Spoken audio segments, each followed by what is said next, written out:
So from the income, and I know a lot of these as council treasurers you're aware of.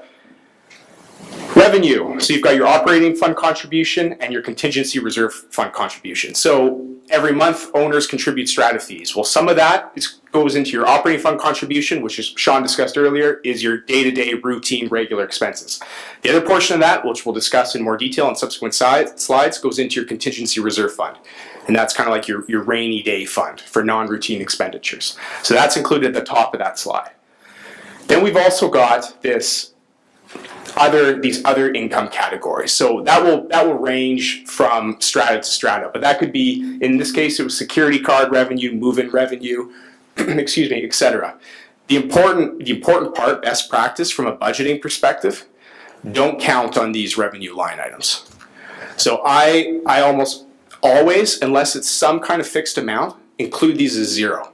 Because move-ins, for example, no one knows how many move-ins you're going to get during the year. And same with bylaws. You don't want to plan to have people violate your bylaws, right? It doesn't send a good signal. I always say it's like saving for your children's parole.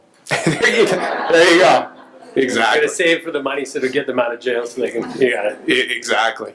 So in this slide, you can see everything is listed at zero. In this particular budget, there's a small little amount for interest income. I mean, that's fine. You're going to get something, but really it's immaterial. So I recommend, unless there's some kind of fixed component to that, it should be zero all the way through.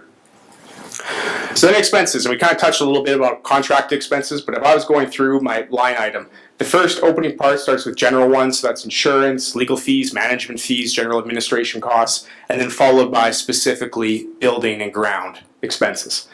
So your contract expenses are a little easier, right? As you go through, the contract says X, we'll get a little to about forecast price increases, I know it's going to be this number. As you're going through these line items, we provide stock budget notes. This is a good time to have these out and start kind of completing those as you go and walking through your thought process. This is X because of this contract and this. You'll save yourself a lot of time and potential questions. We'll get into that later as well. Speed some time up the AGM. Repair and maintenance, other variable expenses. So those are in other categories. We talked a bit about that. Use some historical precedent, and Sean's going to talk a little bit about comparables later as well. And then my comment just about budget notes. It's a good idea as you're going through line by line to have this in the back of your mind when you're preparing it.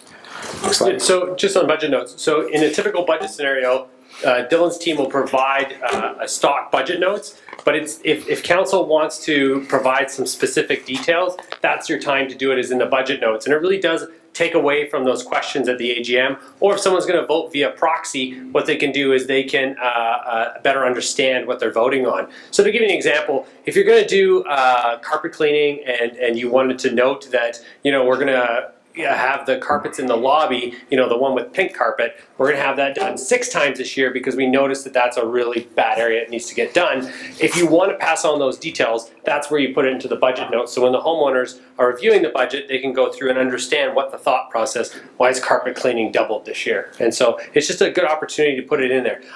I'm a big fan of budget notes. I think we're going to touch on those later, but I just think they're a powerful tool. Me too.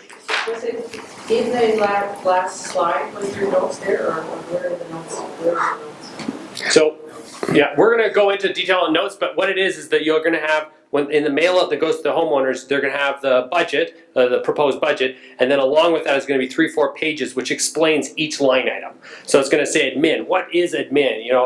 What is the repair and maintenance? Well, this is a breakdown of those costs. It's just what we're encouraging is if you, as you're going through the budget, if you want to give the owners particular information, especially if something's changing, you can pop it into that budget note and just say, window cleaning is 0 this year because we have a property being built next to us and the developers agreed to pay for the window cleaning for this year. That's right. It's the over communication of, over communication, that's right. You got it.